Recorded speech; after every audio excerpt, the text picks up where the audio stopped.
ഒരുപക്ഷെ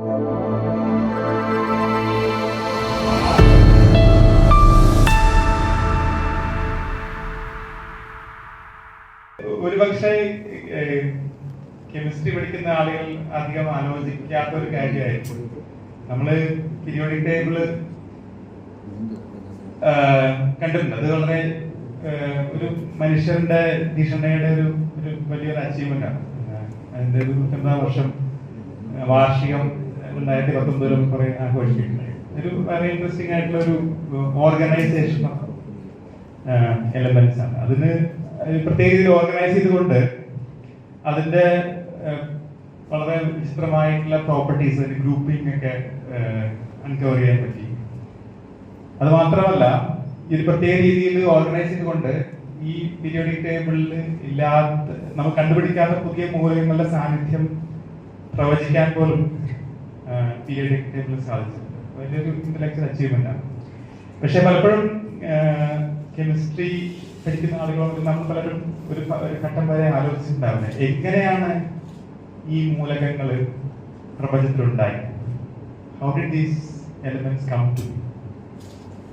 ഇൻട്രസ്റ്റിംഗ്ലി ഇതിന്റെ ഉത്തരം കാണുന്നത് കോസ്മോളജിയിലും ആസ്ട്രോഫിസിക്സിലും ഒക്കെ. അത് മാത്രമല്ല, അത് വളരെ വളരെ രസകരമായിട്ടുള്ള ഒരു ഇന്റർ ഡിസിപ്ലിനറി സബ്ജക്ട് കൂടിയാണ്. ഇതിനെ നമ്മൾ ഇൻഫോം ചെയ്യുന്നത് കോസ്മോളജി, ആസ്ട്രോഫിസിക്സ് മാത്രമല്ല, ജിയോളജിയും ഡീപ് സീ ഡ്രില്ലിംഗ് അടക്കമുള്ള പഠന മേഖലകളിൽ നിന്ന് വളരെ നിർണായകമായിട്ടുള്ള തെളിവുകൾ ഇതിലേക്ക് എത്തുന്നുണ്ട്. അപ്പൊ ഇത് വളരെ വളരെ ഇതിപ്പോഴും പൂർണ്ണമായിട്ട് ഉത്തരം കണ്ടുപിടിക്കപ്പെട്ട ഒരു ചോദ്യവുമല്ല. പക്ഷെ അതിനെ പറ്റിയിട്ടുള്ള ധാരണകൾ വളരെ വ്യാപകമായി, വളരെ ഇമ്പോർട്ടൻ്റ് ആയിട്ടുള്ള ബ്രേക്ക് ത്രൂസ് കഴിഞ്ഞ കുറച്ച് ദശാബ്ദങ്ങളായിട്ട് നടന്നിട്ടുണ്ട്. അതിൽ ചെറിയൊരു കോൺട്രിബ്യൂഷൻ ഞാൻ വർക്ക് ചെയ്യുന്ന ഗ്രാവിറ്റേഷൻ വേവ് ആസ്ട്രോണമിക്ക് കൊടുക്കാൻ പറ്റിയിട്ടുണ്ട്. അത് അപ്പോൾ ഞാൻ പറഞ്ഞ പോലെ ആദ്യം പശുവിനെ പറ്റിയിട്ടുള്ള ടോക്കാണെങ്കിലും തെങ്ങിലാണ് അവസാനിക്കുക. അത് എവിടെ നോക്കാം. ഞാൻ പറഞ്ഞു, ഇത് ഭൂരിഭാഗം എല്ലാവരും സ്കൂളിൽ പഠിക്കുന്ന കാര്യമാണ്. ഈ മൂലകങ്ങളെ അവയുടെ ആറ്റോമിക് നമ്പറിന്റെ കൂടുന്ന രീതി, അതിൽ ഒരു നമുക്കറിയാം, ആറ്റങ്ങളിലൊക്കെ ഒരു ന്യൂക്ലിയസ് ഉണ്ട്. അതിൽ ചുറ്റും കുറെ ഇലക്ട്രോണുകളുടെ ഒരു മേഘപടലം, ഒരു ക്ലൗഡ് ഓഫ് ഇലക്ട്രോൺസ് ആണ്. ഈ ന്യൂക്ലിയസിൽ ഉണ്ടാക്കിയിരിക്കുന്ന ന്യൂക്ലിയസും അതിനേക്കാൾ ചെറുതായിട്ടുള്ള സബ് ആറ്റോമിക് പാർട്ടിക്കിൾസ് ഉണ്ട്, പ്രോട്ടോൺസ്, ന്യൂട്രോൺസ്. അതിലുള്ള എത്ര പ്രോട്ടോണുകളുടെ എണ്ണത്തിനെയാണ് ആറ്റോമിക് നമ്പർ എന്ന് പറയാം. പ്രോട്ടോണുകളെയും ന്യൂട്രോണുകളെയും കൂടിയിട്ടുള്ള ആകത്തുകയാണ് റഫ്ലി ആറ്റോമിക് മാസ്. അപ്പൊ അതിനെ ഓർഗനൈസ് ചെയ്തിരിക്കുന്ന ഒരു രീതിയിലാണ് അതിനെ ഇൻക്രീസിംഗ് കൂടിക്കൊണ്ടിരിക്കുന്ന രീതിയിലാണ് ഈ പീരിയോഡിക് ടേബിൾ ഓർഗനൈസ് ചെയ്തത്.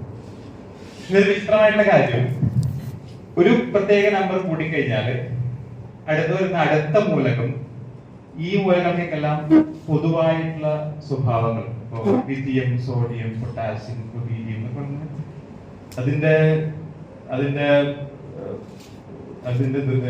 സ്പർശനരീതി കാണുന്നതും തൊടുന്നതും അതിന്റെ മാത്രമല്ല കെമിക്കൽ റിയാക്ഷൻസ് എങ്ങനെ പങ്കെടുക്കുന്നു, അതിനൊക്കെ വളരെ സമാനതയുണ്ട്. അതിനാണ് ഗ്രൂപ്പുകൾ. ഇതാണ് പിന്നെ ഈ ഒരു മനുഷ്യന്റെ ഇന്റലക്ച്വൽ ഇമ്പോർട്ടന്റ് ഇന്റലക്ച്വൽ ഫീറ്റാണ് ഈ ഒരു ഓർഗനൈസേഷൻ ഓഫ് എലിമെന്റ്സ്. ഇത് ചോദ്യം നമ്മൾ ചോദിക്കുന്നത്, എങ്ങനെയാണ് ഈ ഒരു പീരിയോഡിക് ടേബിളിനെ, how did it come to be, എങ്ങനെയാണ് ഈ പ്രപഞ്ചത്തിൽ ഈ മൂലകങ്ങൾ ഉണ്ടായത്? ഇതിനെ ലളിതമായിട്ട് കുറച്ച് ഇതിനെ എക്സ്പ്ലെയിൻ ചെയ്യാനുള്ള ഒരു വലിയൊരു ശ്രമമായിരുന്നു. അതാണ് കെമിസ്ട്രിയുടെ തുടക്കം. ആൽക്കമി എന്ന് പറയുന്ന ഒരു പഠന രീതി ഉണ്ടായത്. ഈ ആൽക്കമിസ്റ്റുകളുടെ ഒരു പ്രധാനപ്പെട്ട ലക്ഷ്യം എന്നുള്ളത് ഈ ഫിലോസഫേഴ്സ് സ്റ്റോൺ എന്ന സാധനം കണ്ടുപിടിക്കുക. അത് എന്ത് മറ്റു ലോഹത്തിനെയും മറ്റുള്ളതിനെയും സ്വർണമാക്കി മാറ്റുക എന്നുള്ള ഒരു പരിപാടിയുടെ ഭാഗമായിട്ടാണ് ഈ ആൽക്കമിസ്റ്റുകൾ. ജോസഫ് റൈറ്റ് എന്ന ഒരു 18ാം നൂറ്റാണ്ടില് ഇംഗ്ലണ്ടിൽ ഉണ്ടായിരുന്ന ഒരു പെയിന്ററുടെ ചിത്രമാണ് ആൽക്കമിസ്റ്റ് വർക്ക്. അത് ഫിലോസഫേഴ്സ് സ്റ്റോൺ കണ്ടുപിടിക്കാൻ പഠിക്കാൻ. അത് ഈ കെമിസ്ട്രിനെ പ്രത്യേകിച്ചും അതിന്റെ ഒരു ഓർഗനൈസേഷൻ പ്രിൻസിപ്പിൾസ് ഒക്കെ മനസ്സിലാക്കിയത് അത്ര കാലമായിട്ടില്ല. അത് ആദ്യകാലത്തെ വളരെ പ്രഗത്ഭരായിട്ടുള്ള ശാസ്ത്രകാരന്മാർ അടക്കം പലരും ഈ ആൽക്കമിയുടെ പിന്നാലെ കുറെ പോയിട്ടുണ്ട്. അത് ന്യൂട്രൺ അടക്കം, അതാണ് എൻ്റെ അടുത്ത കണക്ഷൻ കെമിസ്ട്രിയുമായിട്ട്. 2 കണക്ഷൻ മാത്രമേ ഉള്ളൂ അവരുടെ എല്ലാം. പക്ഷെ അവരെല്ലാം മനസ്സിലാക്കപ്പെട്ട ഒരു കാര്യം, ഒരു കെമിക്കൽ റിയാക്ഷനിലൂടെ ഒരു മൂലകത്തിനെ മറ്റൊരു മൂലകമാക്കി മാറ്റാൻ പറ്റും. അതൊരു അടിസ്ഥാനപരമായിട്ടുള്ള പ്രശ്നം. കാരണം കെമിക്കൽ റിയാക്ഷൻസ് ചെയ്യുന്നത് ഒരു ആറ്റങ്ങളിലെ ഇലക്ട്രോണുകളെ മാറ്റി മറ്റുള്ള ആറ്റങ്ങളിൽ ഇലക്ട്രോണിൽ കണക്ട് ചെയ്യാവുന്ന ബോണ്ടിങ്.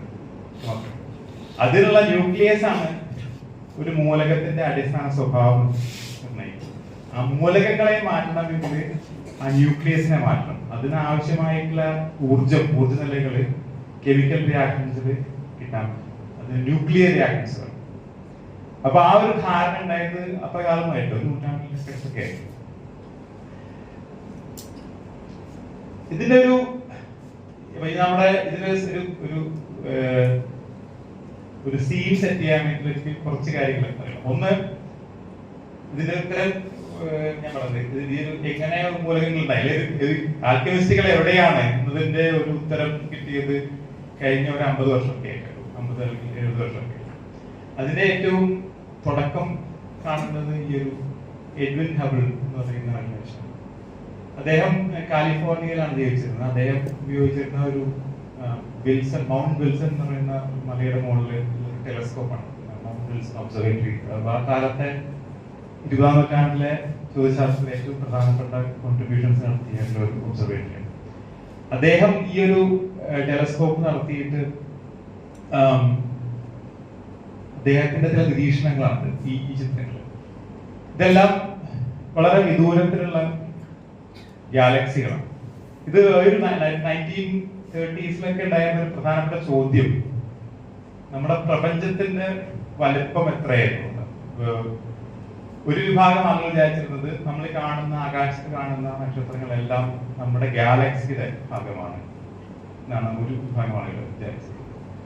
വേറൊരു വിഭാഗം ഇൻക്ലൂഡിങ് ഹബിൾ പറഞ്ഞിരുന്നത് അത് നമ്മുടെ ഗാലക്സിയെ പോലെയുള്ള മറ്റ് വിദൂര ഗാലക്സികളാണ്.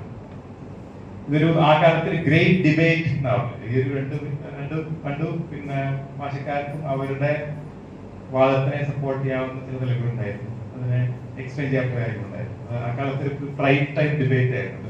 ഒരു രസകരമായ ഒരു പോസ്റ്റ് ഉണ്ട് നമ്മുടെ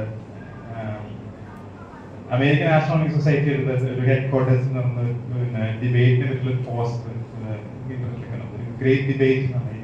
അപ്പൊ ആ കാലത്തെ പ്രൈം ടൈം ഡിസ്കഷൻ ഇതൊക്കെയായിരുന്നു.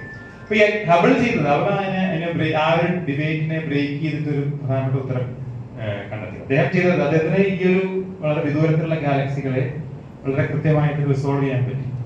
അതിലേക്കുള്ള ദൂരം അതിനെ അളക്കാൻ പറ്റും. അതൊരു പ്രധാനപ്പെട്ട കാര്യം. ആസ്ട്രോണമിയിൽ ദൂരം അളക്കുക എന്നുള്ളത് വളരെ ബുദ്ധിമുട്ടിലായിട്ട്.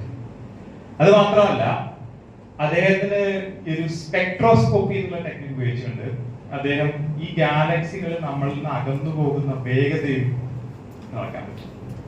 ഇത് പിന്നെ അത്ര ബുദ്ധിമുട്ടുള്ള കാര്യമാണ്. നമുക്ക് എല്ലാം ഒരു പ്രിസമോ അല്ലെങ്കിൽ ഒരു ഡിഫ്രാക്ഷൻ റേറ്റിംഗോ ഒക്കെ ഉണ്ടെങ്കിൽ നമ്മുടെ ഒരു വെയിലത്ത് വെക്കുകയാണെങ്കിൽ ദൃശ്യപ്രകാശത്ത് നമ്മൾ കാണുന്ന വൈറ്റ് ലൈറ്റ് എന്ന് പറഞ്ഞാൽ പലതരത്തിലുള്ള നിറങ്ങളെ കൊണ്ട് കമ്പോസ് ചെയ്യപ്പെട്ട കാര്യം. ഒരു പ്രിസം വെക്കുകയാണെങ്കിൽ ആ വൈറ്റ് ലൈറ്റിനെ ഡിസ്പേഴ്സ് ചെയ്തിട്ട് ഈ നമ്മൾ കാണുന്ന വിബ്ജിയോർ സ്പെക്ട്രം അല്ലെ, മഴവിലിന്റെ നിറങ്ങൾ ഉണ്ടാക്കാൻ പറ്റും. ഇത് ലാബോറട്ടറിയിൽ പിന്നെ പല ലൈറ്റും എടുക്കുകയൊക്കെ ആണെങ്കിൽ, ഉദാഹരണത്തിന് ഈ ഒരു LED ലാമ്പാണെങ്കിൽ അതിന് കിട്ടുന്ന ഒരു സ്പെക്ട്രവും നേരെ മറിച്ച് സോഡിയം പേപ്പർ ലാമ്പിന് മഞ്ഞ കളറുള്ള ലാമ്പിന് സ്പെക്ട്രം വ്യത്യാസം. അതിൽ ഉപയോഗിക്കുന്ന പിന്നെ വാതകങ്ങളെ അവർക്കെല്ലാം ഒരു ഫിംഗർ പ്രിന്റ് ഉണ്ട്. പ്രത്യേക തരത്തിലുള്ള ഫ്രീക്വൻസിയിലുള്ള ലൈറ്റ് പ്രകാശത്തിന് അതിൻ്റെതായിട്ടുള്ള ഒരു അബ്സോർപ്ഷൻ സ്പെക്ട്രം അല്ലെങ്കിൽ എമിഷൻ സ്പെക്ട്രം ആണ്. ഇതിൽ കാണുന്ന പല കറുത്ത വരകളും ഓരോ പ്രത്യേക മൂലകങ്ങളുടെ ഒരു ഫിംഗർ പ്രിന്റ് ആണ്. ഒരു ലാബോറട്ടറിയിൽ ലൈറ്റ് എടുത്ത് നോക്കുകയാണെങ്കിൽ ഈ പിന്നെ ഓരോ മൂലകവും ഉണ്ടാക്കുന്ന കളറിന്റെ പ്രകാശത്തിന്റെ പിന്നെ സ്ഥാനം ഏതാണെന്ന് നമുക്ക് കൃത്യമായിട്ട് കാലിബ്രേറ്റ് ചെയ്യാം. ഒരു സോഡിയം പേപ്പർ ലാമ്പോ ലിയോൺ ലാമ്പോ അല്ലെങ്കിൽ മെർക്കുറി ലാമ്പോ ഒക്കെ ആണെങ്കിൽ അതുണ്ടാക്കുന്ന കളറുകളുടെ ഇന്റൻസിറ്റി ഓരോ ഏത് ഫ്രീക്വൻസിയിലാണുള്ളത് കൃത്യമായിട്ട് കാണാൻ പറ്റും. അപ്പോൾ ഓരോ പ്രകാശത്തിന്റെയും ഓരോ മൂലകങ്ങൾക്കും അവരുടെ ഫിംഗർ പ്രിന്റ് എന്താണെന്നുള്ളത് നമുക്ക് ലബോറട്ടറി വെച്ച് മാപ്പ് ചെയ്യാം. പക്ഷേ ഈ ഹബിൾ കണ്ടത്, ഹബിൾ മുമ്പാണ് കണ്ടത്, ഈ മൂലകങ്ങളുടെ ഫിംഗർ പ്രിന്റ് എല്ലാം സിസ്റ്റമാറ്റിക് ആയിട്ട് മാറുന്നു എന്നുള്ളതാണ്. കൂടുതൽ തരംഗദൈർഘ്യമുള്ള അല്ലെങ്കിൽ കൂടുതൽ ഫ്രീക്വൻസി കുറവായിട്ടുള്ള മേഖലയിലേക്ക് അത് ഷിഫ്റ്റ് ചെയ്യുന്നുണ്ട്.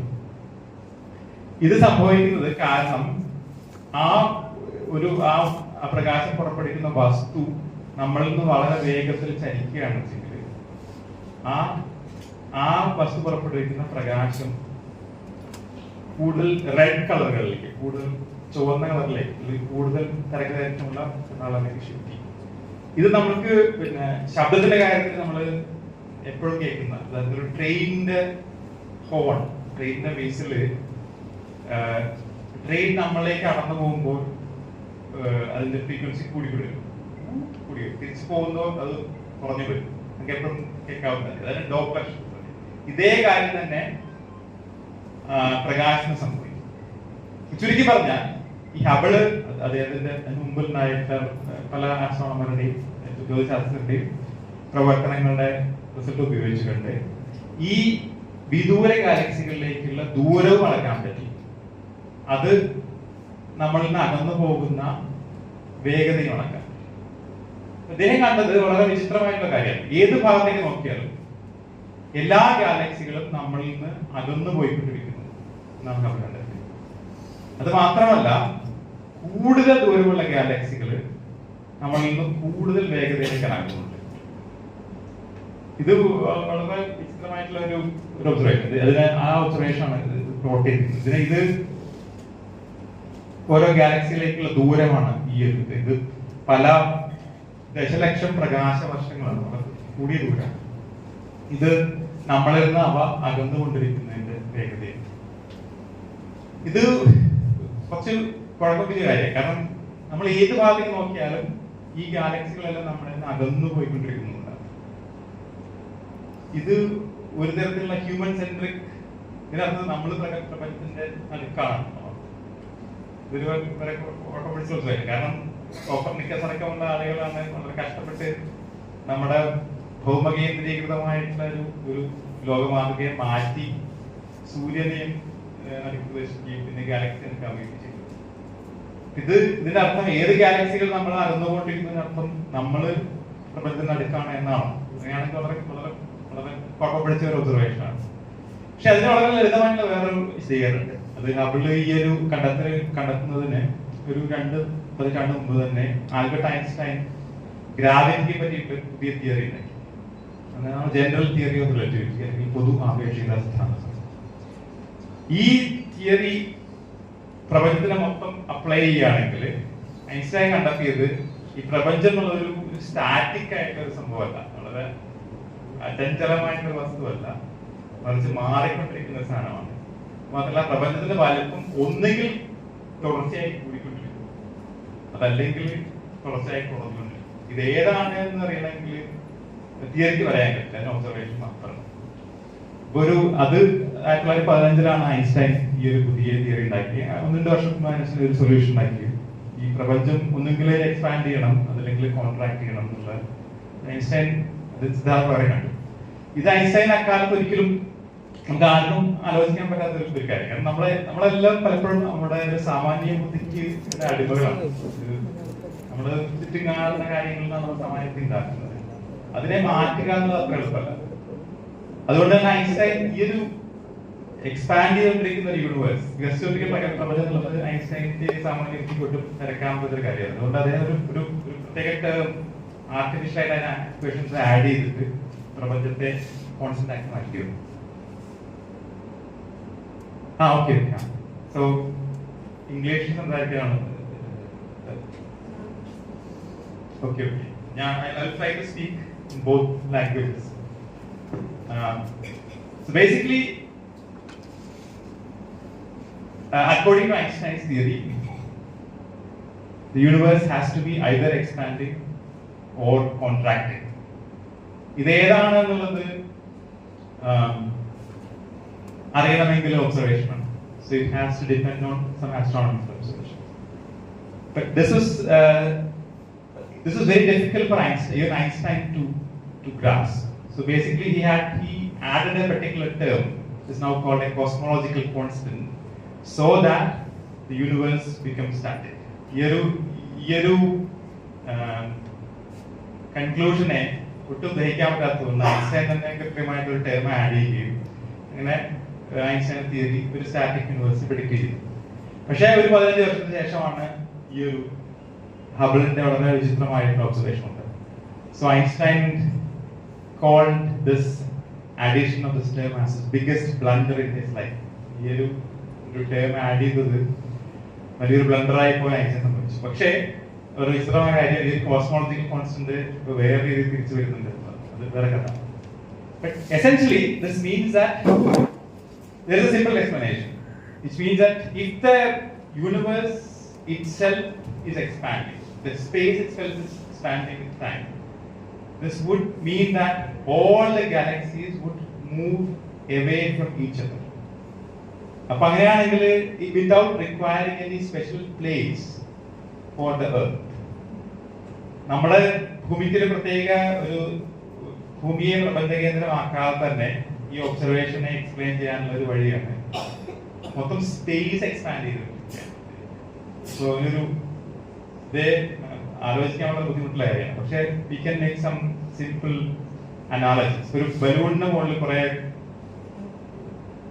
മാർക്ക്, കുറെ കുത്തുകളുടെ ആണെങ്കിൽ ഈ ബലൂണിനെ വീർപ്പിക്കുകയാണെങ്കിൽ എല്ലാ കുത്തുകളും പരസ്പരം അകന്നു. ഏത് കുത്തിൽ നിന്ന് മറ്റൊരു കുത്തിലേക്ക് പോയിന്റിലേക്ക് നോക്കുന്ന ആളുകളെല്ലാം കാണുന്നത് ആ കുത്തുകളെല്ലാം അകന്നു പോയിക്കൊണ്ടിരിക്കുന്നത്.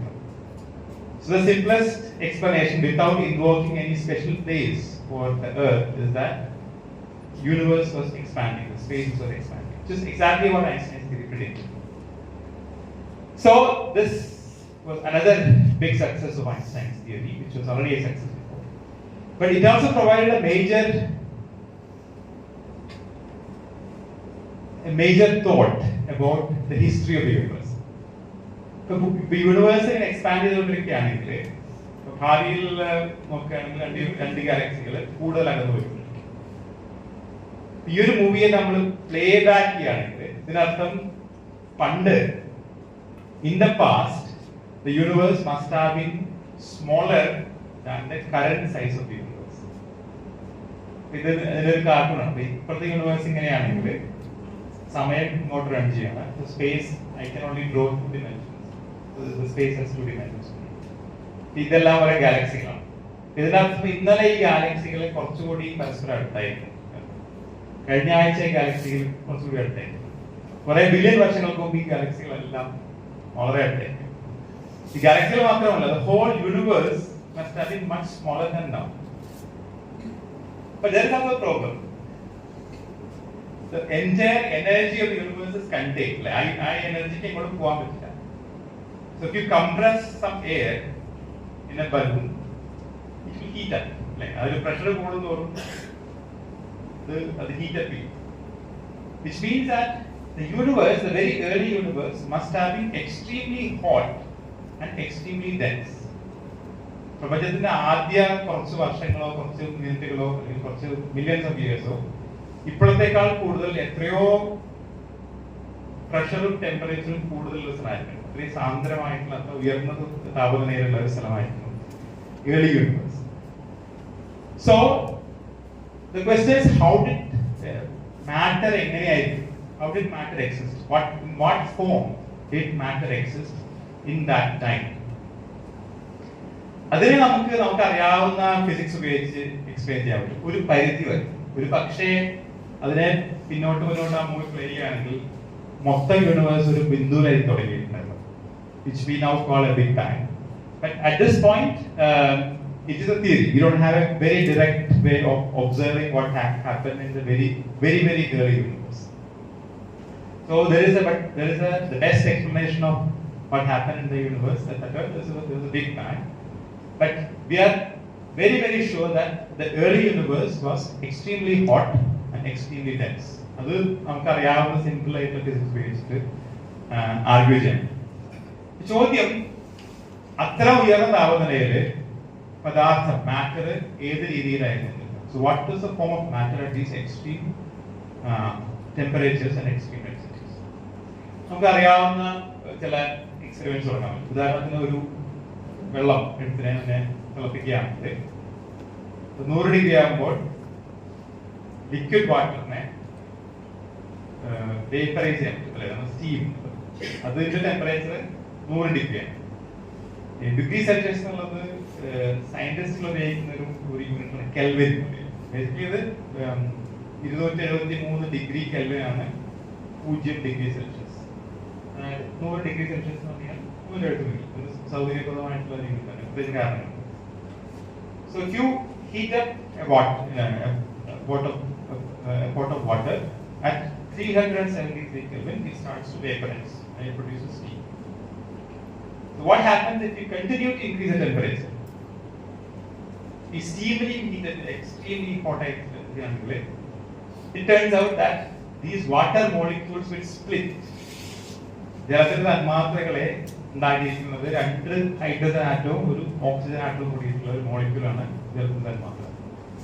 ഏകദേശം 3000 കെൽവിൻ ടെമ്പറേച്ചർ ഹീറ്റ് ചെയ്യുകയാണെങ്കിൽ ഈ വാട്ടർ മോളിക്യൂൾ സ്പ്ലിറ്റ് ചെയ്തിട്ട് അതിന്റെ ആറ്റങ്ങളെല്ലാം വേറെ പറയും.